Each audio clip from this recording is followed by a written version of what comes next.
স্ত্রীদেরকে আল্লাহ কি দায়িত্ব দিয়েছে একটা ফ্যামিলিকে সুন্দর করতে, একটা দাম্পত্য জীবনকে সুন্দর করতে। স্ত্রীর এক নম্বর দায়িত্ব হচ্ছে she should make a comfort to her husband. স্ত্রীর উচিত স্বামীর জন্য ঘরটাকে প্রশান্তির নীড় বানিয়ে রাখা। কি বানিয়ে রাখা? প্রশান্তির নীড়। স্ত্রী হওয়া উচিত এমন যাকে দেখলে স্বামীর চোখ জুড়ায়, স্বামীর প্রাণ জুড়িয়ে যায়, স্বামীর হৃদয়টা ঠান্ডা হয়ে যায়, ঠিক না? আর স্ত্রীর দিকে তাকালে যদি মেজাজ গরম হয়ে যায়, মেজাজ খিটখিটে হয়ে যায়, ঝামেলা আছে না নাই? ঝামেলা আছে। এজন্য মেহেরবানি করে আমাদের বোনরা যারা এমন কোনো কাজ করবেন না যেটা স্বামীর মেজাজকে খিটখিটে করে দেয়, কারণ আল্লাহ তাআলা আপনাদেরকে তৈরি করেছে লিতাসকুনু ইলাইহা। স্বামী আপনার কাছে গেলেই যেন তার হৃদয়টা প্রশান্ত হয়ে যায়, ঠিক না? অনেক স্ত্রী আছে না জেনে না বুঝে স্বামীর সাথে এমন খিটখিটে মেজাজ দেখায় যেটা স্বামীর জন্য মেনে নেওয়া কষ্টকর। আমি একটা জরিপে পড়েছি, পৃথিবীর অনেক স্বামী স্ত্রীর কারণে হার্ট অ্যাটাক করে মারা যায়। আছে না নাই? এই তো ভুক্তভোগী পাওয়া গেছে। স্বামীর জন্য একটা ত্রাস হয়ে দাঁড়ায় স্ত্রী, ত্রাস। অনেক স্বামী আছে স্ত্রীর এরকম আচরণের কারণে, অতিরিক্ত প্রেসার ক্রিয়েট করার কারণে স্ত্রীদেরকে ভয় পায়। অবশ্য নীলফামারীর কোনো স্বামী তার স্ত্রীরে ভয় পায় না। ভয় পায়? স্ত্রীরে ভয় পান কে কে দেখি? ভয় পান আপনারা? ভয় পান? হ্যাঁ। এক অফিসের বড় সাহেব তার স্ত্রীরে খুব ভয় পায়, প্রচন্ড ভয় পায়। তো সে মনে মনে ভাবলো, দেখি আমার অফিসের যারা স্টাফ আছে, ম্যানেজাররা আছে, এরা কতটুকু ভয় পায়, এরা ভয় পায় কিনা। তো একদিন সকালবেলা অফিসের সব স্টাফগুলোর একসাথে দাঁড় করে বলতেছে, এই আপনারা যারা যারা আপনাদের স্ত্রীদেরকে ভয় পান তারা ডান দিকে যান, আর যারা স্ত্রীকে ভয় পান না এরা বাম দিকে যান। অফিসের সব কর্মচারী ডান দিকে চলে গেছে, সবাই ভয় পায়, একজন শুধু বাম দিকে। বাম দিকে কয়জন? ভয় পায় না। আর যারা ভয় পায় এরা ডান দিকে, ডান দিকে সবাই। তো বড় সাহেব ভাবছে, আলহামদুলিল্লাহ আমার অফিসে একজন হইলেও বীর পুরুষ আছে। তো বীর পুরুষের কাছে যেয়ে বলে, ঘটনা কি, আপনি মোটেও ভয় পান না? স্যার, প্রতিদিন অফিস করার জন্য যখন ঘর থেকে বের হয় আমার বউ আমারে বলে দেয়, খবরদার সবাই যেদিকে যায় তুমি কিন্তু ওইদিকে যাইবা না। সবাই যেদিকে যায় তুমি ওইদিকে গেলে খবর আছে। বড় সাহেবকে খবরদার, এটা তো আরো ডরায়, ঠিক কি না? এজন্য বোনদেরকে বলবো, লিতাসকুনু ইলাইহা, এমন ভাবে আপনি আপনার স্বামীর সামনে নিজেকে প্রেজেন্ট করেন যাকে আপনাকে দেখলে আপনার স্বামীর চোখ জুড়িয়ে যায়, হৃদয়টা প্রশান্ত হয়ে যায়, আপনাকে দেখলেই আপনাকে ভালোবাসতে মনে চায়, ঠিক কি না? এজন্য রব্বুল আলামিন বলেন, আমি নারীদেরকে তৈরি করেছি লিতাসকুনু ইলাইহা, যেন পুরুষেরা স্ত্রীদের সংস্পর্শ যখন পায় পুরুষদের হৃদয়টাকে প্রশান্ত করে দেয়। কে?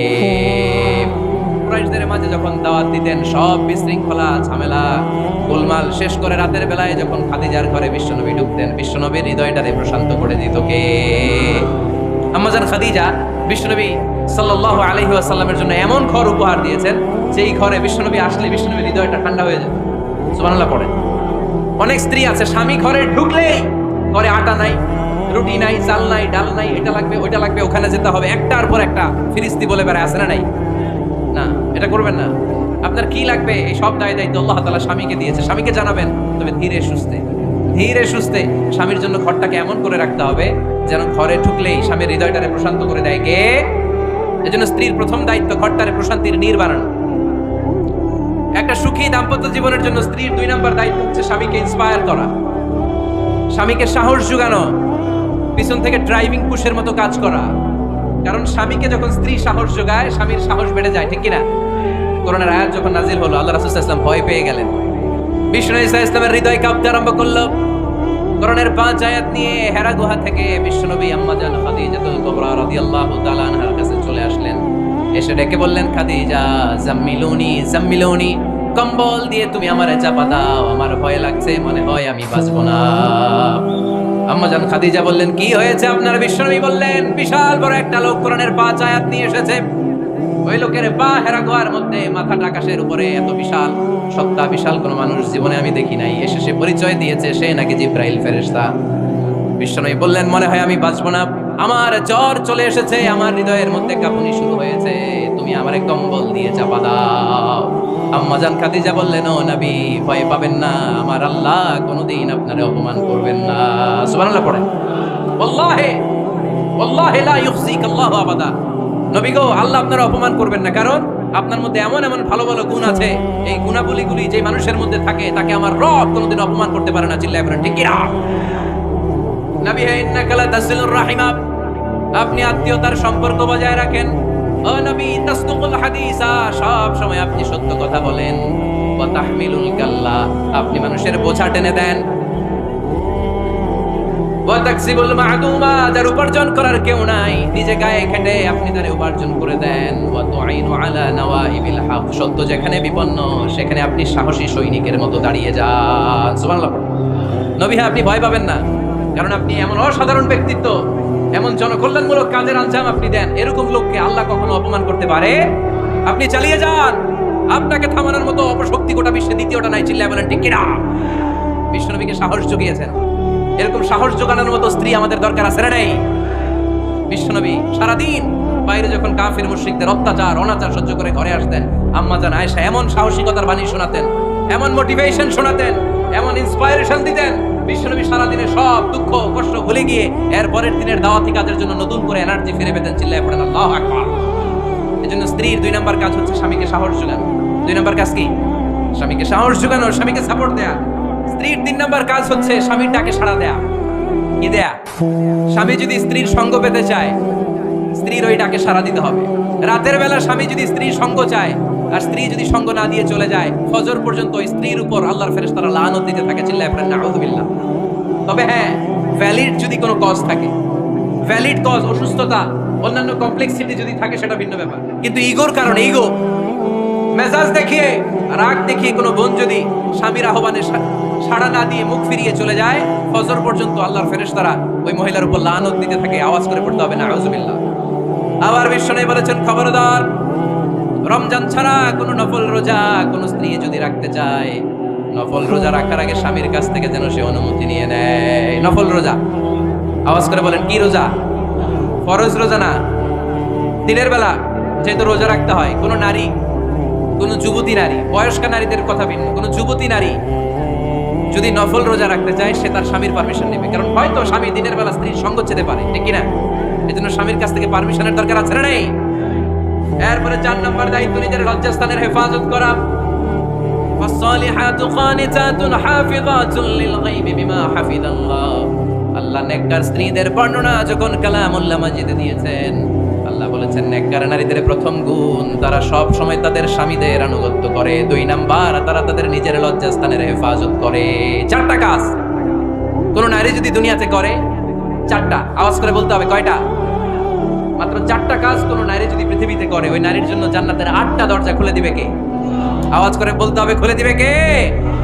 বিশ্বনবী বলেন, আল মারআতু ইযা সাল্লাত খামসাহা, কোন নারী যদি 5 ওয়াক্ত সালাত পড়ে, সামাত শাহরাহা, রমাদানের রোজা রাখে, আতাআত বালাহা, স্বামীর আনুগত্য করে, হাফিজাত ফুরুজাহা, লজ্জাস্থানের হেফাজত করে, এই 4টা কাজ যদি কোন নারী দুনিয়ার বুকে করে, জান্নাতের 8টা দরজা তাদের জন্য খুলে দিবে কে?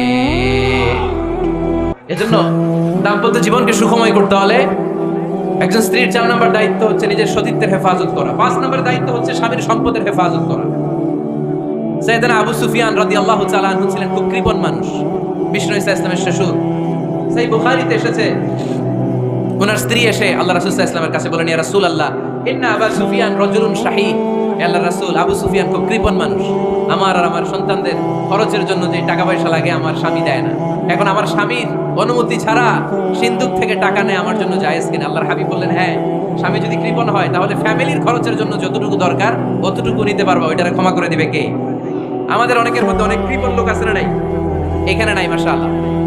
এই কৃপণ লোক যদি থাকে, আপনার অনুমতি ছাড়াও ভাবি আপনার পকেট থেকে টাকা নিতে পারবে। আজকে সব গোমর ফাঁস করে দিলাম। কৃপণ যারা, তাদের পারমিশন ছাড়া পকেট থেকে, আলমারি থেকে টাকা নিয়ে যতটুকু দরকার ফ্যামিলির ততটুকু খরচ করা যাবে, অতিরিক্ত খরচ করা যাবে না। 6 নম্বর দায়িত্ব হচ্ছে ছেলে মেয়েদেরকে দেখাশোনা করা, ছেলে মেয়েদেরকে বুকের দুধ খাওয়ানো। অনেক মা আছে ছেলে মেয়েদেরকে বুকের দুধ খাওয়াতে চায় না, আছে না? নাই? হ্যাঁ, ডানু খাওয়ায়, ডানু। আর কি খাওয়ায়? হ্যাঁ, মিল্ক ভিটা, আর নিডো, নেসলে, সেরেলাক, আর হ্যাঁ বায়োমিল্ক। মাশাআল্লাহ, অনেক নাম জানেন তো আপনারা। তো মেডিকেয়ার, তো এই বুকের দুধ খাওয়াতে চায় না অনেক মায়েরা। মায়েরা যারা আছেন প্যান্ডেলে, আপনার বুকের দুধের মধ্যে বাচ্চাদের জন্য আল্লাহ রাব্বুল আলামিন ন্যাচারাল ভ্যাকসিন দিয়ে দিয়েছেন। চিল্লায় পড়েন সুবহানাল্লাহ। ন্যাচারাল প্রাকৃতিক টিকা। বাচ্চার জীবনের প্রথম টিকাটা, সন্তানের জীবনের নবজাতক শিশুর প্রথম টিকাটা আল্লাহ তাআলা মায়ের বুকের শাল দুধের ভেতরে দিয়ে দিয়েছেন। সুবহানাল্লাহ। টিকাগুলো তো বাজার থেকে কিনতে হয়, প্রথম টিকাটা আল্লাহ ফ্রি দিয়ে দিয়েছে। সুবহানাল্লাহ পড়বেন না?